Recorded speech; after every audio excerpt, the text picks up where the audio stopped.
All this brought about the crisis which we faced in January and February this month. This crisis, economic crisis in turn, led to political protests, first led by youth and the middle class, and subsequently taken over by more violent extremists which pushed the young idealists out.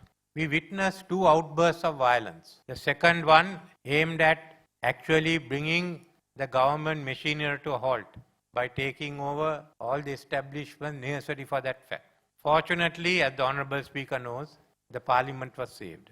And now we've gone through a period of establishing law and order, because the instability of the economy on one hand, severe instability of the economy, with the other hand, the severe political instability, the loss that Sri Lanka has suffered on that cannot be counted. But now we're back again. And how do we face the future? The situation here is normal, and I will not be extending the emergency, and I think it will lapse by end of the week. It shows that stability has returned. But that is not enough. How do we handle the problems that we have? How do we go forward? I'd like to tell all of you, there is no looking back. There is no going to what it was in 2019 or 2020. We have to think. We have to have attitudinal change, as the Honourable Speaker mentioned. If we do that, then this country will have a future. Otherwise, we will become another Lebanon. It's the stark choice before you. Whether we like it or not, we have no choices in the solutions. The way we have gone has left us only one path to go. I need not tell you, I think Mr. Vikramaratne would have done, how bad the economy is. At one time, just after I became Minister of Finance, I found that I was richer than the Republic of Sri Lanka as far as foreign exchange was concerned. Most of you were. Because that day we had nothing. And I had $1,000 at home which I had saved from a trip.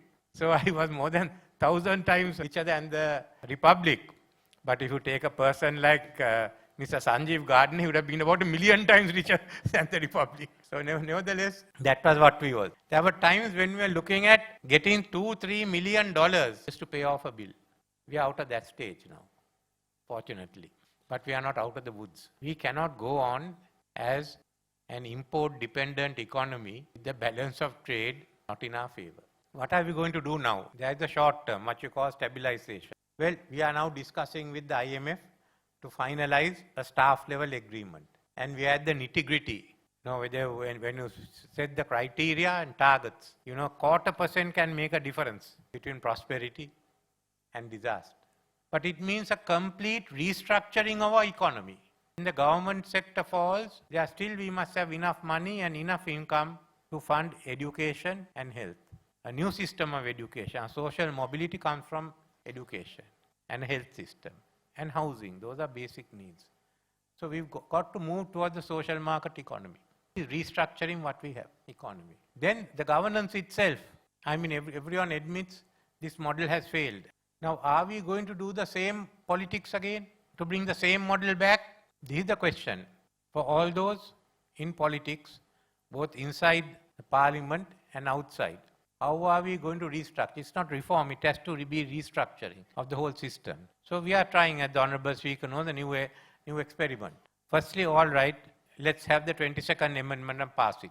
Minister is handling that. Let's get back to what it was. If I am all for it, we are all for it. Then we are trying to make Parliament into a government by having oversight committees, by having a national council. The oversight committees will not only have members of Parliament, but they can invite 5 youth representatives who can ask questions from the parties with the permission of the Speaker, with the Chairman.